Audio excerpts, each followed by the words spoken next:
Hello, this is Frederica, and welcome to a special episode of Shifting the Atmosphere with Frederica. I have a very special guest joining me today on the show. I, as many of you, have been a fan of his music for many, many years. And I'm thrilled to be talking to him today as he celebrates 30 years of making smooth R&B music. The song you hear in the background is from his 20th album, just released, Soul Survivor. One of my favorite songs on the album is this duet with Najee, a remake of the classic, Hurry Up This Way Again. So who's my guest today? He needs no introduction. Of course, the legendary balladeer, Mr. Will Downing. Welcome to Shifting the Atmosphere. I am so happy to have you here today. Oh, thanks for having me. Absolutely. So for my show, the rite of passage for all of my guests is to share your journey. I mean, you have had some journey and how you got to where you are today. And it's funny to me because I know that there's a generational thing happening now because almost everybody I grew up with knows who you are. But now that I talk to some of the younger generation, they don't know who you are. And I'm like, are you kidding me? Will Downing? We love that music. So tell us a little bit about how you got to this place, 20th album, 30th year doing recording. I'm so excited for you. How did you get here? I know it was a long journey. Well, man, where do I start? Let's see. I started out primarily as a background vocalist back in the early 80s and did a bunch of records as a kind of under pseudo names for many years before going solo in 88.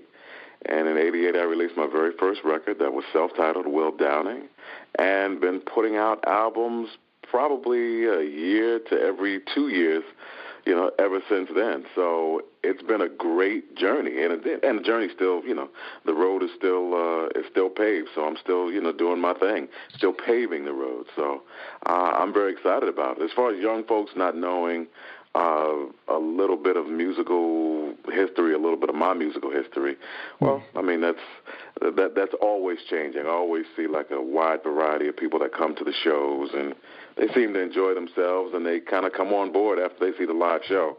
So maybe we need to bring more young people to the shows. Absolutely. No, absolutely. And I've been, I hate to say it, I've been boycotting the shows recently only because I haven't had a date. It's a little rough coming to your concerts without having a date, but keep hope alive. I'm keeping hope alive, bro. You don't need a date to come to my shows. The one thing that I've learned about my shows is that people come in packs. So you can come with packs of your girlfriends, or you can or you see like packs of guys there. Right. But trust me, you come to my shows, your whole life might change. Your whole social circle might change. You come to one of my shows. This is true. You never know. I may find my date at your show. There you go. Keep that in mind. I'll keep that in mind. Look, you are encouraging me right now. I love it. I love it. I love it. I love it. Man, I got to tell you, I was listening to your newest project, which is Soul Survivor, and you guys have got to pick this up.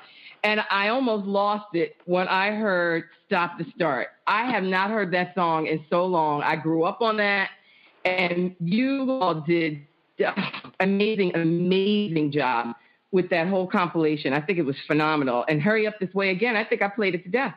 Ever since I heard it, I said, okay, I'm going for all the old stuff. Great. Man, oh, man. What inspired you to do those? Well, with Hurry Up This Way Again, that was a song that I did with Najee on the record. Yeah. And it was really like more of a fluke and almost like a joke. I was riding with Najee. We had a gig together somewhere, so we were both in the same car. We're just driving along, and the song came on the radio, the original. And Najee turned to me and he said, man, I've always loved this song. He said, for some strange reason, I've always heard you singing it. So as like, I don't want to say a joke or just something to do for him, when I got back home later that week, I got together with an arranger, and we did an arrangement of the song. And I just sent it to him because I knew he was working on an album. And he fell in love with it. So we recorded the song, and we were going to put it on his record. Then after that, I ended up recording a song for his record, this tribute song that we did for Al Jarreau. And the record company said, well, we don't want two vocals from Will on your record, so you got to lose one. So I took back Hurry Up This Way Again and just put it on my record. So that's the way it came together, as simple as that. Oh, man. That was... well, thanks. And as far as Stop to Start, that's just a song like you. When I heard it after not hearing it for a long time, I fell in love with it again and just said, man, I think I could do a little something with that. And me and Phil Perry, the contrast of our voices work really well together because obviously he sings extremely high and I sing semi-low. So it almost sounded almost like a group when we got together and did the song. So, very excited about always working with Phil and very excited about how the project, that song came out. That song came out, you guys did justice to that. I'm telling you, it was phenomenal. And Phil was the perfect coupling with that. To your point, that high, that high voice, it was just amazing. I'm telling you, I got catapulted back to the 70s. It's like, wow. I wonder how my old boyfriend's doing, Don't worry. Hey, he's wondering how you're doing, too. He's like, right. How did I let that go? That's what he's saying to himself. All right now. Listen to you. Starting trouble over here. Oh, my Lord. So I got to ask you, when you started out, well, what was your intention when you first started singing? Was that a goal of yours? Because I read something in there that wasn't even on your radar when you were younger. It was somebody that discovered you, a teacher or something. Yeah, I mean, like most young folk, I had dreams of doing something else and not this. I'm glad this worked out, but, I had dreams of becoming something that, most folks never become. Everyone always has dreams, delusions of grandeur. I'm going to be a professional athlete. I'm going to do this. I'm going to do that. So I had dreams like that. And music wasn't on my radar because I was always told and always believed that, all black folks sing. All black folks can. No, let me assure you, that's not true. Well, there was an addendum to that. There was in addition, all black folks can sing, and all black folks are good in athletics. So, in some sort of sport. So that's my father kind of drilled that into us. So we always just believe that ain't gonna be our thing. Because everybody can do it, and you ain't special. Right. I'm not gonna be typical. You ain't gonna call me typical. I hear you, bro. So, that was my credo. So when I was growing up, they had arts programs in schools, and I was in the chorus. And a teacher, when you're singing, teachers walking up and down the aisle, listening to the kids, and so this teacher heard me and was like, you're a little different than the other kids.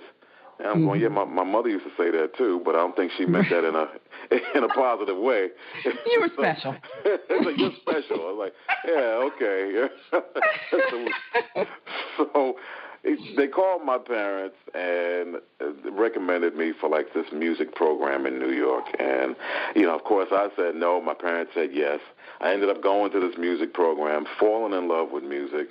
And after that, just kind of really pursuing the arts. Not a career, but just the arts in general. I went to an arts junior high school, which is where the teacher found me, then went to an arts high school, and then coming out of high school, I was going into the military. I was going into the Marines. And I wasn't old enough to go in and ask my parents to sign the paper. My parents wouldn't sign the paper of a letter of intent, so that was out the question. And then this is how I know that God is alive and real. I'm walking down the street in Brooklyn, where I lived, and I run into that same teacher that got me into the music program probably 7 or 8 years before that.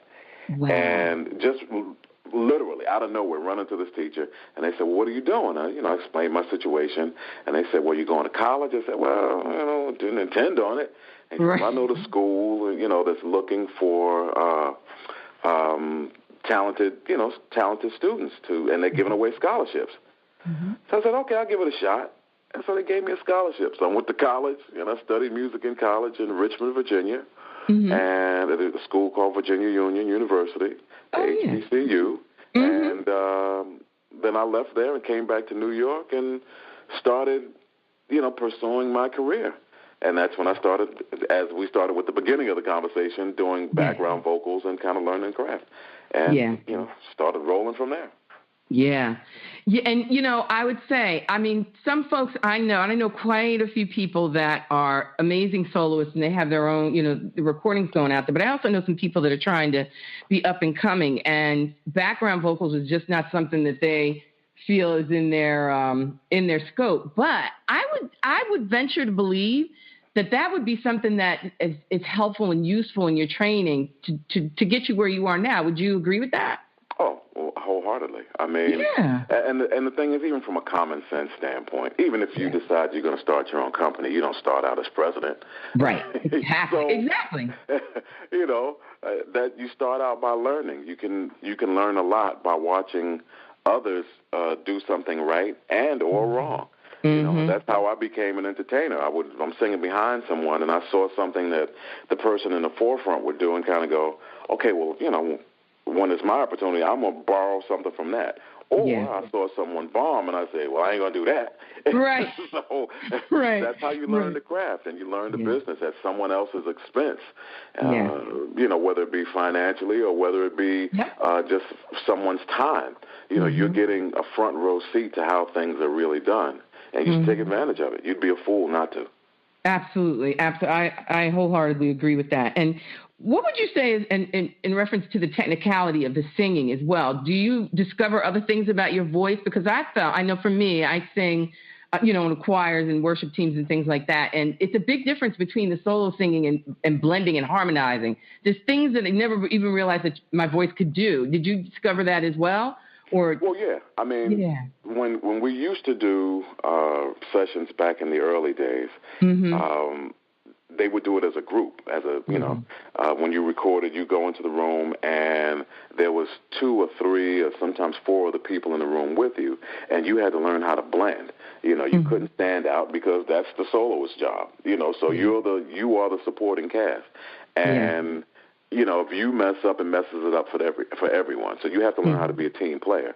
So you have to learn how to tame yourself.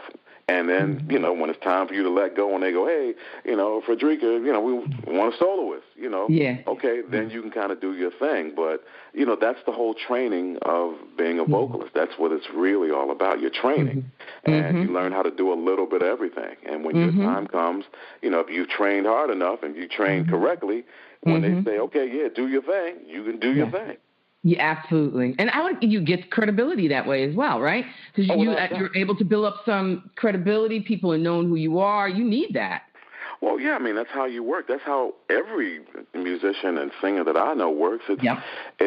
It comes from word of mouth. They can say, oh, this person can really sing, you're really going to enjoy the support aspect of what they do, and they're really going to bring something to the table, and that's how you get recommendations. So that's how you work. That's how every musician works. It's more recommendations than anything else.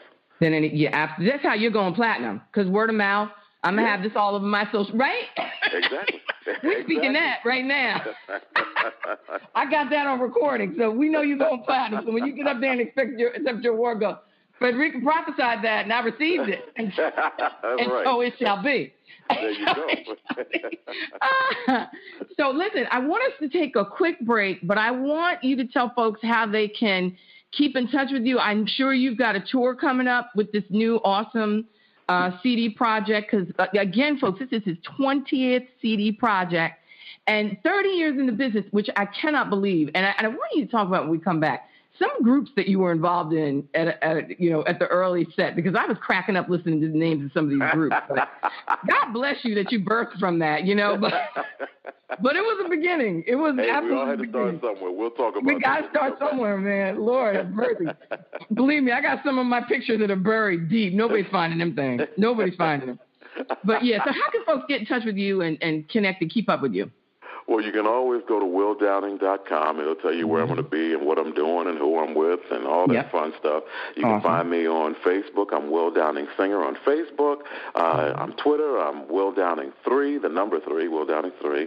And just punch in the name Will Downing, you see a handsome, bald-headed black man. It's probably me. Absolutely. Thank you so much. You are listening to Shifting the Atmosphere with Frederica, and we are here today with my guest, Will Downing, and we'll be back in just one moment. Here's another track from Will Downing's latest release, Soul Survivor, and this one's entitled, I Just Want to Say Thank You.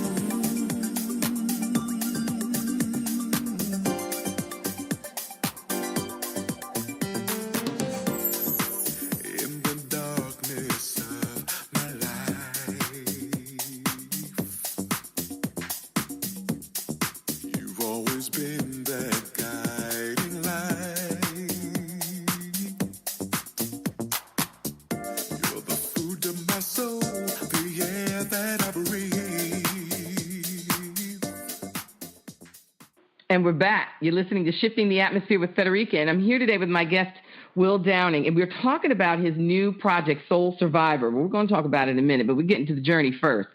And I wanted you, at the end of the last segment, I wanted you to talk about some of these groups you were involved in the beginning, because I just found it so entertaining, the names of some of these groups.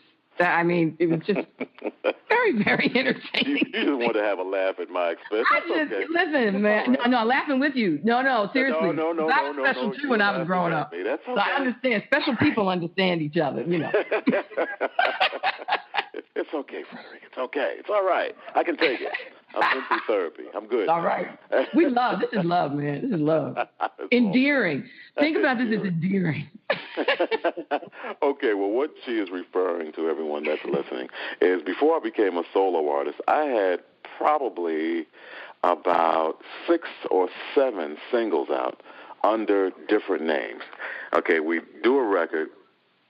And this is in my heavy studio days. So we would do a record, and then we'd just make up a name, and a label would release the record, and the record would be, make a little bit of noise for, 2, 3, 4 weeks. And then we'd do another one, and then that would last another month or 2 or something like that. Yeah. So I have been everyone from, and I know which name she's laughing, and I'll save that one for last. I've been a group called Pilot, where I was on Prelude Records, and back then, and whatever name you had, you pretty much dressed up the way that the name went. So Pilot, I would wear these jumpsuits, and they would send me to all these clubs, and I was jumping around in jumpsuits with a pilot's hat on or something like that. So it was almost like being in the who did in the Navy? What was it? The Village People. Oh yeah. You dress up as the person. So I was Pilot. So you can look this up. Pilot on Prelude Records. Let's see. I was a group called NV, literally the initials NV. Mm-hmm. That was on Sire Records. I put out 2 singles on that one. And then I joined a label called Criminal Records. That's one. So, yeah, we put out we had a group called Wally Jump Jr. and the Criminal Element on Criminal Records. Mm-hmm. Yeah. So amen. Amen, yeah. and I made it despite doing these stupid records. Listen. Wally Jump Jr., the Criminal Element, that was them. There was a movie called The Goonies, and they had a record called 8 Arms to Hold You, so they made up a group name called the Goon Squad. So I was the Goon Squad. I was RT and the Rockmen Unlimited, the initials RT and the Rockmen Unlimited, and that's when house music was big, and we had a record out called I Want to Go to Chicago. So I had all these records out over the course of probably 3 years before I got my solo deal. And oddly enough, I landed my solo deal based on one of those records. I did a record with this group called Wally Jump Jr. and the Criminal Element, and the record hit in England. We did like the male answer to Ain't Nothing Going On But the Rent by Gwen Guthrie. Right. Ain't nothing going on but the rent. Yeah. We did the male equivalent called Ain't Gonna Pay You One Red Cent. I know. I love it. Okay, wait, we're going to do it right now. No, I'm just kidding. I know. Ain't nothing going on but the rent. Come on now. Ain't gonna pay you one red cent. Yeah. Oh, my Lord. That is hilarious. it was almost the equivalent of TLC. What I don't want no scrub, and then there was an answer record called I don't want no pigeon. So right. It was like that, yeah. Oh my Lord, that is funny. I don't think I picked up on that part. I ain't gonna pay you one for that. That's a new. You gave me 2 freebies today, man. Yeah, all right. yeah. But listen, you got delivered from that. Look where you are now, in your nice white suit with your pretty head. I love it. Yeah. Come on. Listen, you can't appreciate where you are if you ain't been through something to get there, right? Yeah. Okay, now she's preaching to me. That's when you know you're getting heckled, when someone starts preaching to you. My guests have that effect on me. I can't quite help myself, but it's okay. It's all right. It's all love, brother. Trust me, it's all love. I want you to meet my friends. Yeah, she's got great personality. That's when you know this person, that you're about to meet is like unattractive. Oh, my Lord. Well, that would not be me, but that's all right. That's all right, because you got some friends out there that may be listening to this. If the girl is single. No. Stop. Let me stop. Oh, my Lord. But no, okay, so let me get back on track, because Lord knows. Back on track. Yeah, back on track. Okay, I'm going to get back on track. So now, one of the things about the show that I love is, I get people from all different levels of success that are on here. I had Keith Klizark on here a couple of weeks ago. I don't know if you guys have ever collaborated on anything, but he's a producer out in L.A. And I really, really value hearing the things that you learned along your journey. And I think my listeners really value that as well, because they can tend to look at someone like you and think you just made it, right? And we've already started dispelling that right now, that you had a journey in order to be able to get where you're at. Well, what are some of the things that you learned along the way that were pivotal for you in your life that helped you to shape you where you are today? Well, I mean, it really is a lot of the things that, that I've done that have kind of really shaped me into who I am. I mean, listen, if you stay in the game after being called Wally Jump Jr. in the Criminal Element and you still make it. Listen, you secure, man. It's like wearing pink pants. You go on. Yeah. Exactly. So, if you can survive that, you're good. Mm-hmm. I mean, my thing is, as far as my career is concerned, as far as, longevity, I've always tried to be me. I've always tried to be consistent with the music. I try not to follow the trends too much. There's nothing wrong with borrowing a little bit from what's out there right now and adding it to what you do, but be you, be yourself. Learn your craft really well, because cream always rises to the top. I mean, it may seem like, some other people are getting opportunities before you, but, learn your craft, and trust me, if you're really good at what you do, and with a little bit of luck as well, things can change and you can make it. So, you have to change with the times a little bit, but be yourself. Yeah. More important than anything else. Trying to be like someone else. There's a million people trying to be like the person that has the smash hit. There's a million of them. But, and I'm noticing that these days things are changing so quickly that the only folks that are really making it are the folks that have something unique to bring to the table. Yep. And consistent with it. Yeah. If people know what they're going to get every time, they'll kind of support you blindly, because you've always been who you've been. So without anyone even knowing or even hearing, like my latest release, the folks that know the music and what I've done for the last 19 albums prior to that, they pretty much know what they're going to get. Like, this dude is consistent. It ain't going to be like an album where it's 1 or 2 songs on there that you kind of like, and the rest of them like, let me jump over that one, let me get my iPod out, skip over that joint right there. Yeah. Nah. When you put my records on, you know what you're going to get. All these joints are going to be hot or semi-hot or blazing. Yeah. That's a true statement right there. And, I love what you said about that, being true to yourself, because that's a pretty consistent theme that a lot of my guests say. And I believe that as well, because I believe we all have a purpose. We were all born, right? We were all born with a purpose and a unique thumbprint and all that. And even though we were joking about that, being special and all those things, we are special. We were 1 in a million. Right? There was a million sperm that tried to fertilize that one egg, but it was that one that came through that created us to be who we are. And it was not by mistake, And so we all have a certain talent and a gift, because just, you sing, but then somebody else sings, but it's different. in what you bring to the table, and it is something that touches people differently. And when it comes from a unique place, right, that's when it becomes transformational, and that's when it becomes your signature. Because that was the next thing I wanted to talk about. Because you have absolutely remained consistent in your style. I love it. What I was listening to this last CD, the newest one, Soul Survivor, and if I haven't said it before, you all have to pick that up. It was outstanding. But like I said, you had me screaming with those two songs, because it was like, no, he did not pull those out of the hat and redid them where they're yours. You know what I'm saying? They're yours. And, even though they were done before, they feel like yours to me because they have your signature on them. Well, yeah, I mean, I've done a lot of remakes over the years. I mean, yeah, you have. I've done a ton of them, probably more than, I might be the king of remakes. I might be the king of remakes. I'm not sure. Me and Luther, we're running a very close second, but I think I got him beat now. Right. And my thing is, don't do it if you're not going to bring anything new to the table. If you can't make it unique and interesting, then you probably shouldn't mess with the song. And that's always been my credo, and always have a reason why you're doing it. I mean, I've done a couple of songs because people thought they heard me singing it, or sometimes it's been like a competitive thing going, okay, let me see if I can make this one better. But, some of the remakes that I've done over the years have been because, like in the early days, I used to do all songs done by female artists. So to give the male, answer to the song written by a female artist, originally done by a female artist. I mean, case in point, Angela Bofill's I Try, and the thing is, as far as subject matter is concerned, men try too.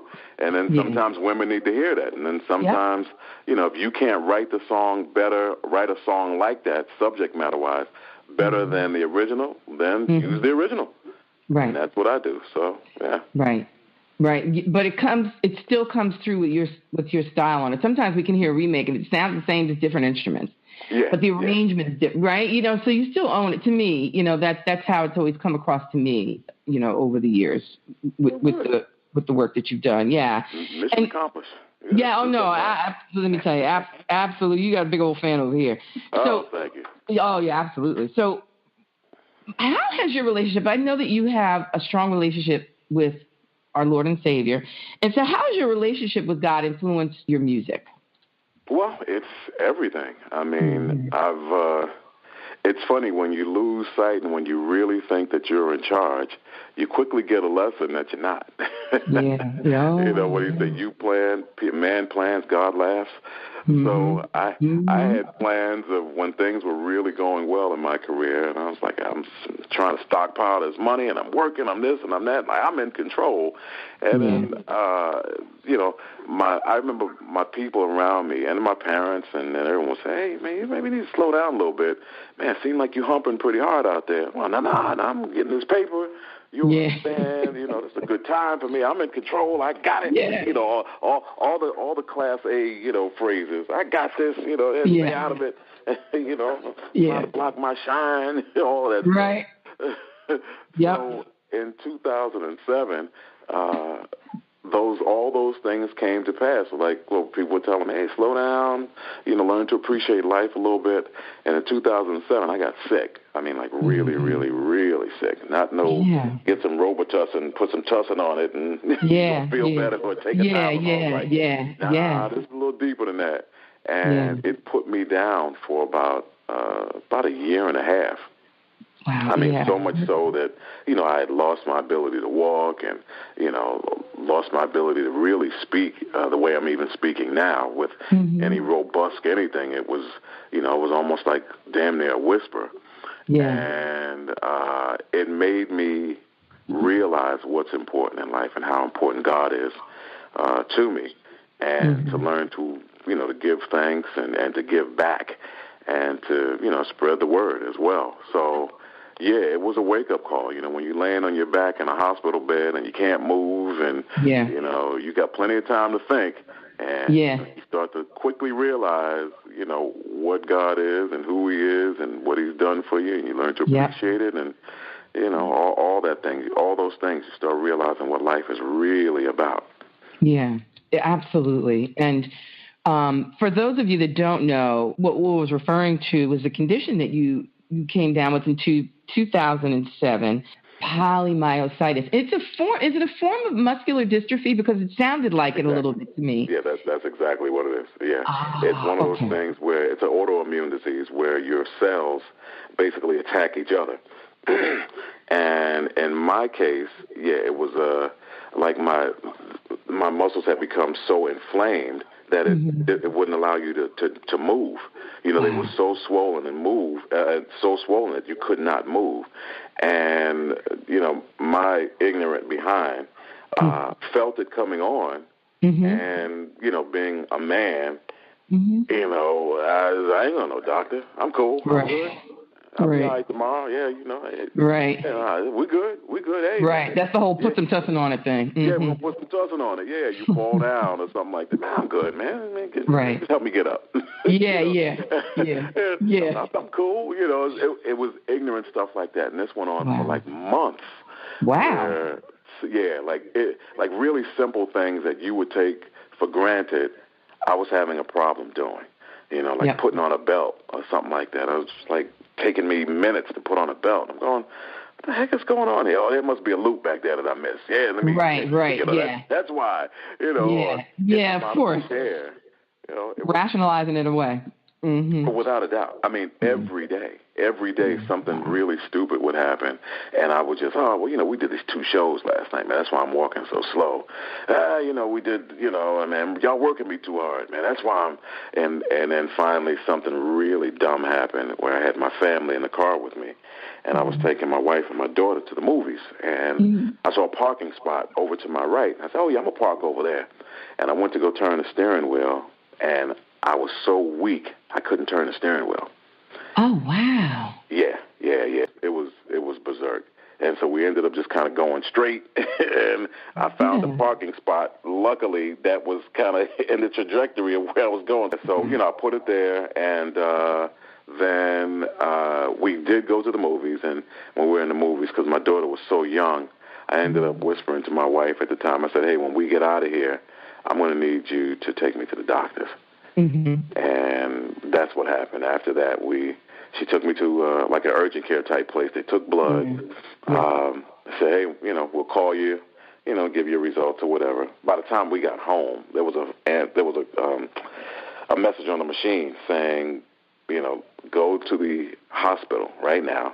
Wow. If you can't make it, call an ambulance. Wow. I'm like, oh, wow. Yeah, there's something really, really wrong. I'm like, there's something really wrong with me. Wow. So, of course, my wife is looking at me with the raised eye like, all right. Yeah. That's something you need to tell me. Yeah, right. Wow, because you kept it from her, too. Well, there was nothing to keep from. I didn't know anything. I didn't know anything. I didn't know what it was. But I mean some of the symptoms. I'm thinking of some of the symptoms that you'd been experiencing over those months. Oh, yeah. I mean, I would tell her, you rationalize it. I would tell anyone else. Yeah, you was rationalizing it. Yeah. Well, wow. You sure are losing a lot of weight. I was like, been on this diet, been doing my thing, been out there working, Yeah. I didn't realize I had lost at that point probably like 40 pounds.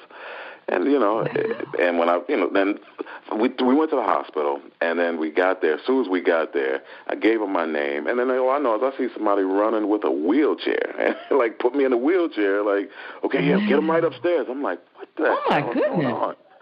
And so pretty much like the next day or the day after, I was paralyzed.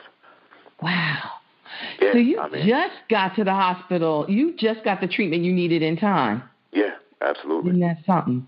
Yeah. God watching out for you. He watches out for babies and fools, Yeah, no offense. I got the fools part covered, yeah. Well, no offense. I'm just throwing it out there. And then you were in the hospital for quite a long time, right? Yeah, I was there and I was in and out of hospitals. I mean, from that day, I stayed there 3 months. Then they sent me to a rehab center because I couldn't walk. And I went to the rehab center, was there for a short while, and then got pneumonia. They sent me back to the hospital, so I stayed in the hospital again for another 2 or 3 months. So this went on back and forth for easily a year and a half. Wow. Easily. Yeah. Wow. That's something. And even in that time, you were working on an album. I think I read that. Yeah. Mr. Workaholic. Sick and laid up and still working on an album. Bless your heart. I didn't have a choice in the matter. I mean, I'm not, pretty or good looking like some of the other people that I know, that I'm talking to on the phone. So, You're funny, man. I had a contract to fulfill. And when I was at home and, believe it or not, in a wheelchair and in a hospital bed in my house, they were just like, hey, well, you sound pretty good, and, you think you can still sing, and, Right, can you prop yourself up and get to a mic? Oh, my God. and that's exactly what happened. Yeah. That's exactly what happened. I was working with a brother named Rex Rideout, and he was like a producer I'd been working with for years, and he basically packed up his gear and came to my house, and he would stay for like a few days, and we'd record. And from the hospital bed, he put a mic in front of me, and I'd sing a couple of lines. And when I got tired, they put me in a wheelchair. I'd sing a couple of lines. I'd go to sleep. The next day, put the microphone in front of me, sing a couple of lines. So we basically Frankensteined this record together. We pieced it together, and we were able to get through the record, and I was able to get my money, and I was able to support my family, even, while sitting on my behind and being 125 pounds in a hospital bed. So, that's when I know God was real. And, I always knew, but it was a reminder. And then little things started happening that let me know I was on the comeback. Like, at one point I couldn't really move my hands or move my fingers.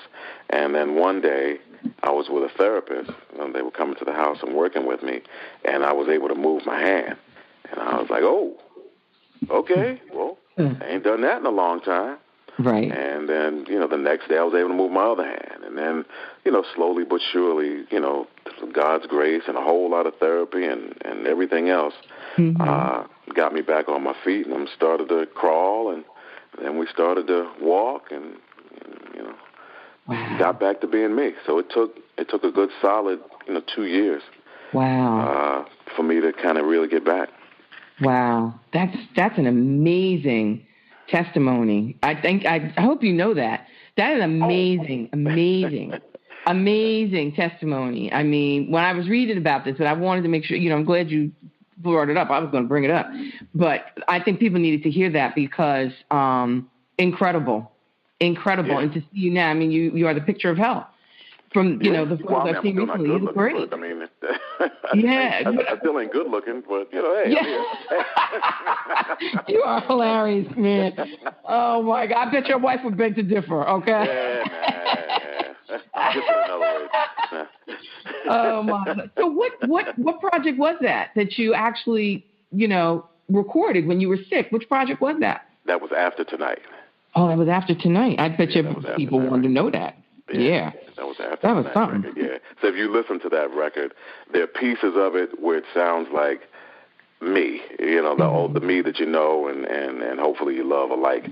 And then there are pieces of the record you listen to and you go, man, what happened? Where's his voice? And that's where you really hear it. Or we tried to mask it using instrumentalists. I called, friends of mine to like, hey man, give me a solo here. Just play this verse, and I'll sing a verse. So we kind of strategically put it together so that it might not have been as obvious that I couldn't do it.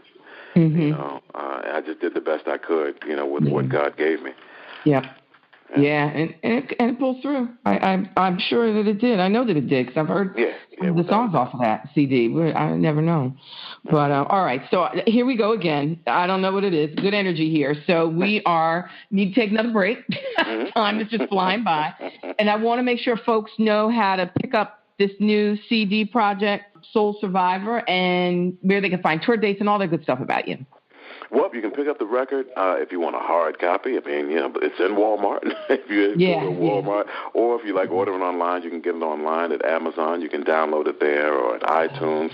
You can download it there as well. And as far as concerts are concerned, go to my website, go to willdowning.com, and come check it out. Come find out where I'm going to be. Hopefully I'll be near you. Come on out and come enjoy the show. Absolutely. All right. You are listening to Shifting the Atmosphere with Frederica, and I am here with Mr. Will Downing, and we'll be back in just one moment. And here's another track from Will Downing's newest release, Soul Survivor. and it's a duet with Avery Sunshine entitled I'm Feeling the Love.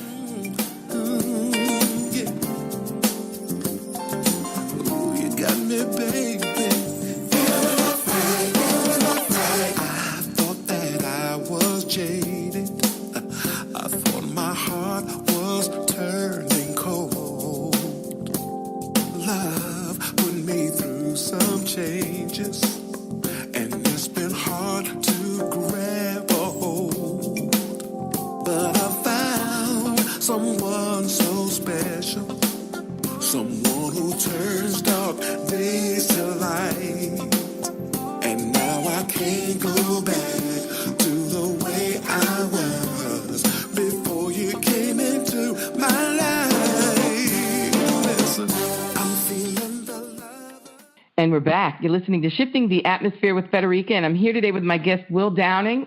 We just finished talking about a bit of a setback that you had in 2007 there with a muscular degeneration issue. And if you missed that part of it, I would encourage you to go back and listen from the beginning of the interview, because it really was a testimony and a testament to even where you are now. And I wanted to ask you, there's some work that you're now doing with the Muscular Dystrophy Association. Is that correct? Yeah. I mean, since then, yeah. I mean, I've joined with the MDA and also with the American Heart Association, and we have done these incredible events over the years where we have something called Strike Against Stroke, and I was asked to be a spokesperson years ago, and you kind of read the copy that they give you, and and then you kind of be on your way. But I remember when I was very young, my grandmother had a massive, massive, massive stroke, and when they asked me to be a spokesperson, I took it a lot more seriously than, probably some of the other people that they had asked at the moment. And I decided to act on it as opposed to just giving speeches and that sort of thing, which is cool. Don't get me wrong. I think that really to get people to pay attention, you need to get them involved. So we ended up doing these bowling events.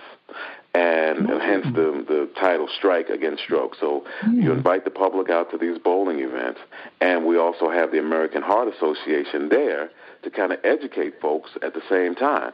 So, yeah, you're bowling, you're having a good time, but then you can go and get a screening, to find out, what's going on as far as heart health is concerned, and, things that you should look out for. Things that you should do, healthy eating habits, exercise, that sort of thing. So people enjoying themselves, but being educated at the same time. That's awesome. And that, you're still doing those, so they can find out about those on your website? Yeah. Are they on the Muscular Dystrophy website? Where can they find those events? They can find them on my website as well. Absolutely.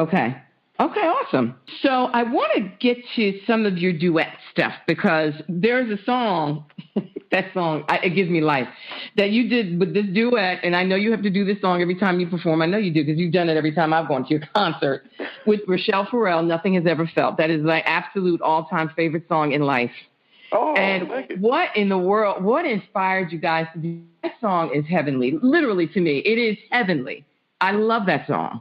Well, I wish I could take credit for writing it. I mean, I can just take credit for singing it, or singing along, being one half of the entity that made it your favorite song.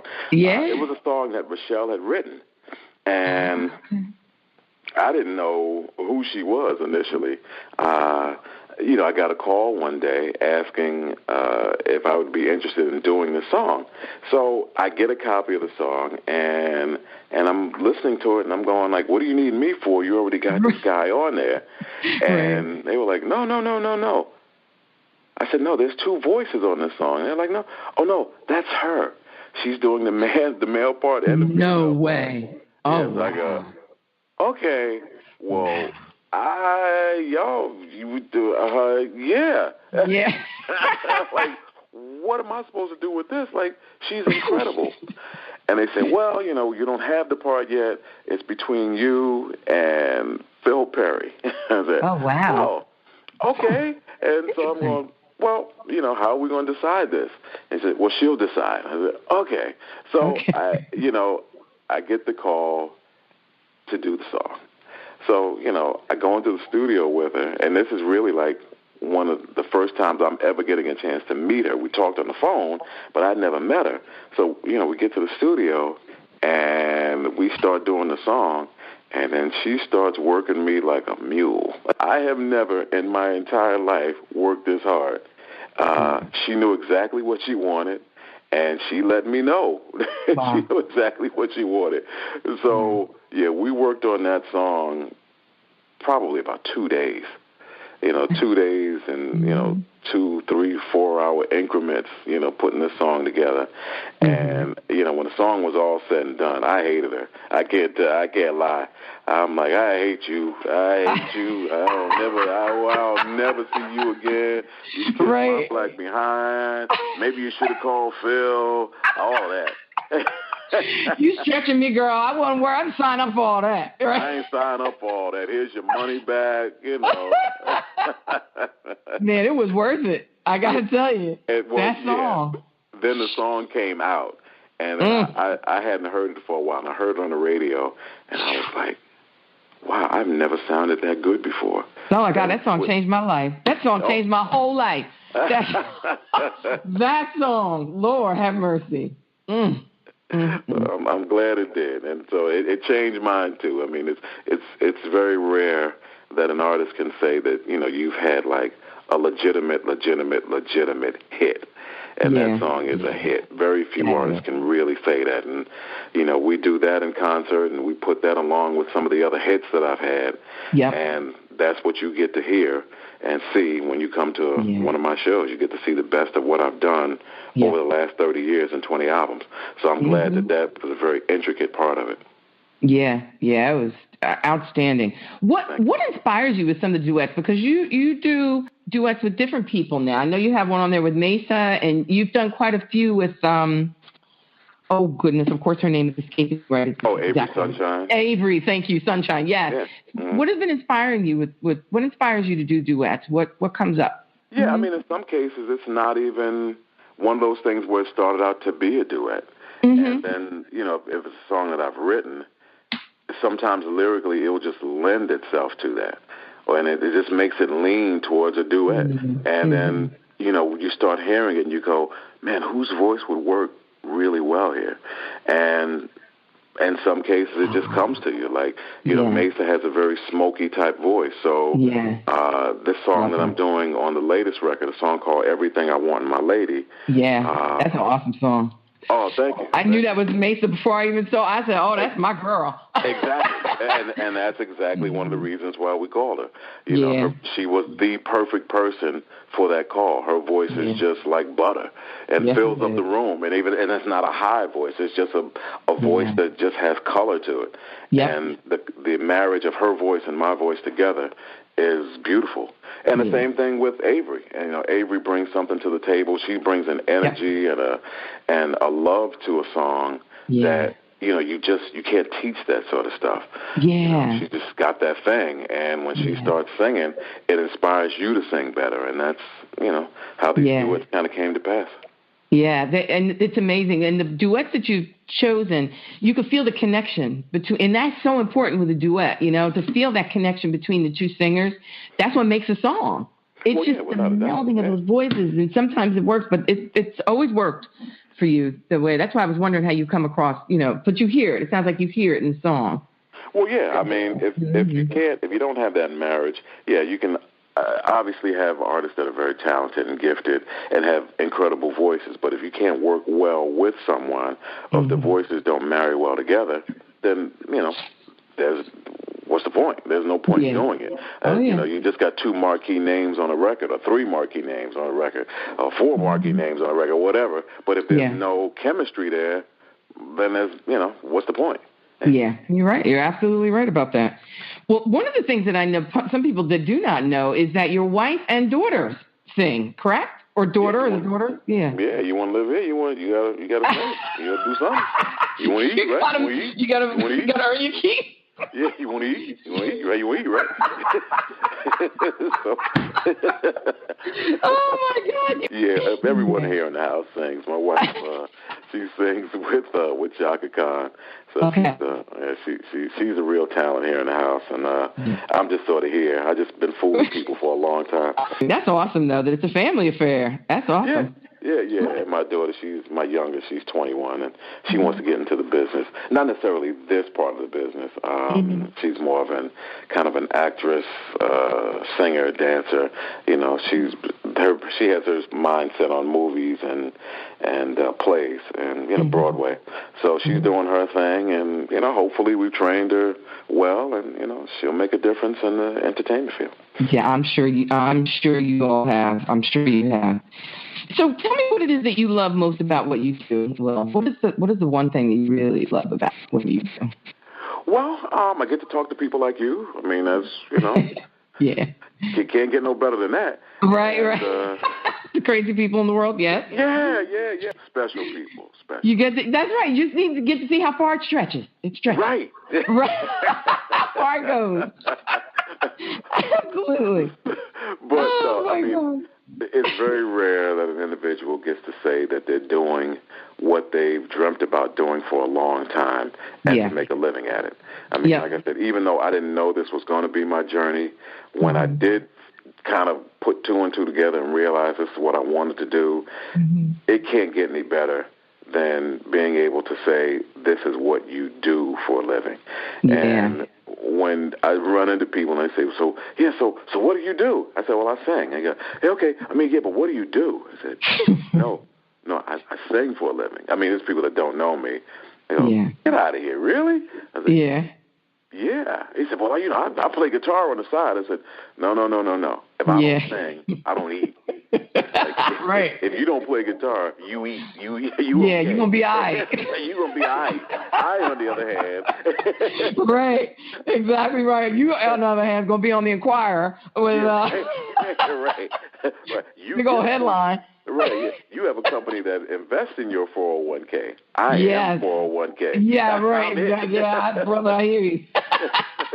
I totally hear you. Oh, my God. So now you have a radio show, too, right? Yes, I do. I love it. And it's called The Wind Down. Correct. And so what's the whole backdrop with your radio show? It's more around music, right?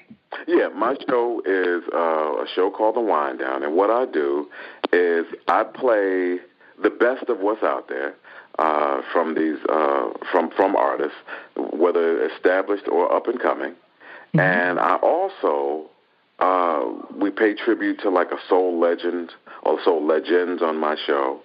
And we also have something called interpretations, where it's one song that I play by two artists. And, we try not to tell people to pick and choose which one was better. We call it interpretation, not a competition. But everyone always chimes in and goes, I hate the new version. Oh, the old version sucks in comparison to the new. So we have a lot of fun on my show. Also, what I try to do is with albums that come out, like an artist like myself, I'll release an album. And, of course, we'll push the single off the record, or singles off a record. But what do you do with those other songs that's on the record that you think are really special? So what I try to do is I go on those records, I listen to them, and I try to introduce what is on that album to the public. So, you get to hear, what this artist is doing aside from the singles that you're hearing. Yeah, the singles are one thing, but, you go and listen to that album, you'll realize, or play almost like the B-sides, that people will realize that there's more to this artist or there's more to the album than the one or two songs that you've been hearing over and over again. So and that's what my show is. And it's a weekly show. You can hear it, on my website. It's also out there in the universe. I'm on probably like 30 stations across the globe. So, come to the website and they'll tell you where I'm going to, where you can hear it and all that stuff. And, tune in and check it out. It's a weekly show, 1 hour long, and it's good. Yeah. I'm sure it is. So, this newest project, Soul Survivor, released in September. Album number 20. Congratulations. Yeah, awesome. thank you. Business you go. I'm so proud of you. Awesome. Thank you. Inspiration. Well, I wasn't smart enough to come up with the title Soul Survivor, so I can't take credit for it. Okay. I was going to call the album 2030. And because it was my 20th album over 30 years, so I was going to call it 2030. And then I told a friend of mine that's what I was going to entitle the record. And he was like, that just seems a little cold and impersonal. He said, it just sounds like numbers. And, though the information is correct, okay, it's your 20th album over 30 years, but, man, you started this journey with a whole lot of artists, and the majority of them are gone. Whether it be by fate, some of them are no longer here in the physical sense. Some of them are no longer recording anymore because of one thing or another. And somehow you've kind of crafted a career all these years doing what you do. And you haven't changed and wavered. So you're a soul survivor. So I was like, wow. Yeah. Yeah. It sounded smart to me, and as I said before, I'm not very smart. So I'm like, I'm going to go with you, brother. That sounds like a good answer to me. Right. Absolutely. No, that's awesome. And that's what I got from it, because it was it was your 20th album. It's the 30th year. And there's so much that's happened in your life, to that point that, I mean, not a lot of artists, what is it, 2% of you maybe that can say that have been out there that long? That's awesome. Yeah, absolutely. There's not many of us left. So I'm grateful to be alive doing what I do, and I'm waving the flag for what I consider to be, or what I call, classic R&B. I'm keeping the genre alive, or trying to be one of the folks keeping the genre alive. And, hopefully someone will pick up on it. Maybe someone listening who's up and coming, trying to do what I do, will kind of fall in love with the genre and keep it alive. I mean, I hate to see this style of music kind of die because, we're trying to be trendy. We used to rule the world. We used to set the trends for the world with soul music and with R&B music, and we somehow abandoned the craft, which is crazy. I believe it's just Looney Tunes to me, and it's our music. And when I say our, I mean, don't mean to sound racist or anything like that, but black folk, that's our thing. And and no disrespect to your Sam Smiths and your Justin Timberlakes, but that's where they have the inspiration from. They got the inspiration from there. Came from us. Absolutely. So, why are we abandoning it? Don't abandon it because, some young person calls it old school or, something like that. If this is what you love, then you do it and keep the music alive. That's it. And that's where longevity comes from. That's what you were saying. You have to honor what it is that you do and not change. Exactly. You honor who you are and what you bring to the table. And when you do that, it comes together. I firmly believe that. We're going to keep hope alive, brother. We're going to keep hope alive. Keep hope alive. Yeah, I heard Jesse say that one time. Yeah, keep hope alive. Absolutely. If you believe, you can achieve. Yeah, all right. Exactly right. Man, oh man, it has been such a pleasure talking to you and having you on the show. I can't believe the time is already winding down. Unbelievable. But it has been just a pleasure having you, Will. I really appreciate you. Oh, it was my pleasure, and I appreciate you. And good luck to you as well. Thank you. I really appreciate it. One more time, before I let you go, tell our listeners where they can find your tour dates and when you're going to be in their area. Well, this is Will Downing first and foremost, and you can find me at willdowning.com, Will Downing 3 on Twitter, Will Downing Singer on Facebook. Go to any of those things, and it'll tell you where I want to be. And come on out and support me and my music. I guarantee you a great show. You get to hear the best of what I've done for all of these years, and you'll get to hear cuts from the latest release, Soul Survivor. There we go. Will Downing, I'm Shifting the Atmosphere. Thanks for being here. Listeners, I have a new website, FredericaPeterson.com. Here you can access my podcast and my YouTube TV shows, latest books and blogs, as well as upcoming events and appearances. You can follow me on Facebook at Shifting the Atmosphere with Frederica, Twitter at Frederica Leads, and Instagram at Frederica Peterson. Until next time, be well and be blessed.